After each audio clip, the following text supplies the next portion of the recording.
Hello, and in this tutorial we will run some more code and we'll learn how to retrieve the data from our database, the tables. So before we started learning ORM, which is an object relational mapping, which will be a Python classes that will represent our tables, we will start simply by writing textual SQL code here to create our tables because we need to use them anyway. So I modified this code and here I will just put some code that will be creating our first table, which will be Telegram users table. We will not go into the details of the structure here, so you just know that it will have Telegram ID column, full name, username, language code, when the user was created, so created at, and refer ID. So if we're using a referral system, we will be having a reference to another user that invited our user. And on delete set null, it is self-referencing column, so referencing the same Telegram ID column here. So I just put it here at the execute code, but if I'm not committing, I'm not saving the changes, so I need to run also the session commit here. And we don't just want to create a table. Let's put some data in here. Let's put some 2 new users in our database. It will be John Doe, very original, and Jane Doe, and these data here. I just need to mention that Telegram ID must be big integer and not serial. So we are not covering serial here. If we have our Telegram users, there can be a 64-bit integer. So that's why we are using big int. And we are not manually creating Telegram ID. We are getting it from the Telegram itself. So I'm providing it here, but it is just 2 or 1 and 2. And let's run this code again. You can see in the logs, it runs successfully. It just duplicated what I've printed here because it's textual SQL. And if we were writing not textual SQL, we will be seeing the textual SQL in the logs.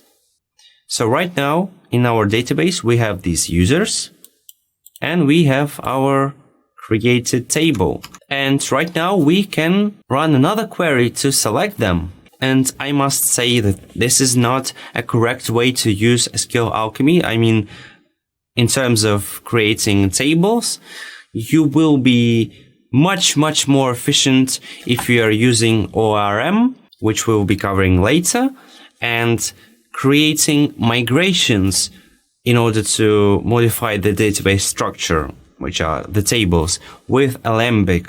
So this is not a proper way to create tables, but it's just for demonstration purposes right now. Let's execute another query. Let's select our users. Let's run select everything from users, which is our table name. We don't need to run the commit here because we are not making any changes, and we need to save the result into some variable. So it will be a result. And let's just print the result. Let's just see what the result is. And we can see the query. Let's actually find out how to make this bigger. And here it is. You can see the query and you can see the result. The result is SQL Alchemy engine cursor result object. So we cannot actually see what the result here.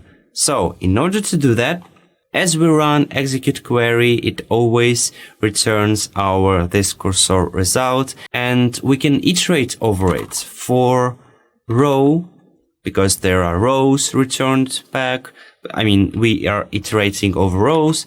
For row in result, print row, and let's see what is here.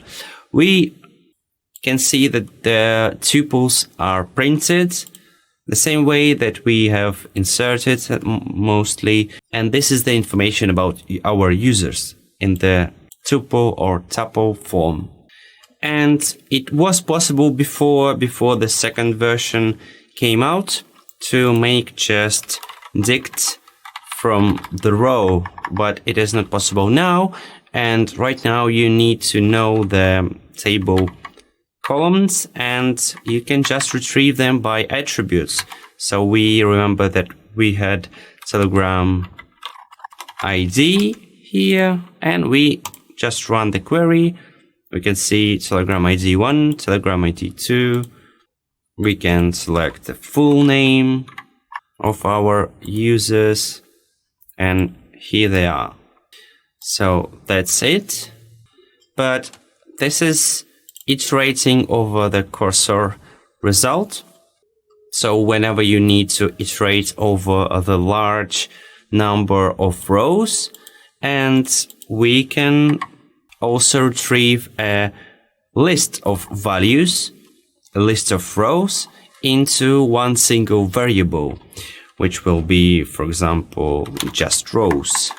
Rows equals to result, and we can use method all. And right now the result is not an iterator. It is an iterator, but it is not a cursor or whatever it is pronounced thing. And we can just print the rows here and not iterating over them. And you can see that it is just a list, a Python list. We can also select just the first one, the first. So this is not actual the result. It is not went to the database, this select. It is run here when we select the thing we need. So result first, we will select only the first row. If we want to select other things, like we can select a scalar value, it is only one column of one row. We can use this, for example, Telegram ID from users. This will select only Telegram IDs from all rows. Let's see what it will print. And yeah, it is selected only one, because we want to select scalar result, which is one row, one column. We can also select scalars, which will select, which is actually returning a scalar result, over which we can iterate later. And we just print row here, we iterate over the scalar result, and we got these tuples of Telegram IDs. We can also use scalar 1 or scalar 1 or none, and they all return something which is slightly different. You can see return exactly one scalar result or none, and scalars will return a filtering object which will in its turn return a single element rather than a class row objects. But this is important when we are going to use with ORM, not with a textual query like here. And just for demonstration purposes, if whenever you need a textual query, you don't ever write like that, where Telegram ID is some value or some value which is formatted here, 1, 2, 3, or formatted from and get from function, from some function, where the users can actually write this value and they can make an SQL injection, which is very, very important thing to protect from. And we will be using here thing like substitutions. we write column telegram ID, and then we, into this text function, we can telegram ID as a parameter. So we run method params, and here we passing a telegram ID as a keyword argument parameter. Let's select full name here, and let's see what will it return. Not scholars. Let's select all. And it is an empty list because there are no users with this telegram ID. But again, we will be not using this thing, the textual SQL. It is very rarely to use. We will be using ORM queries in our lessons later. So yeah, this is it.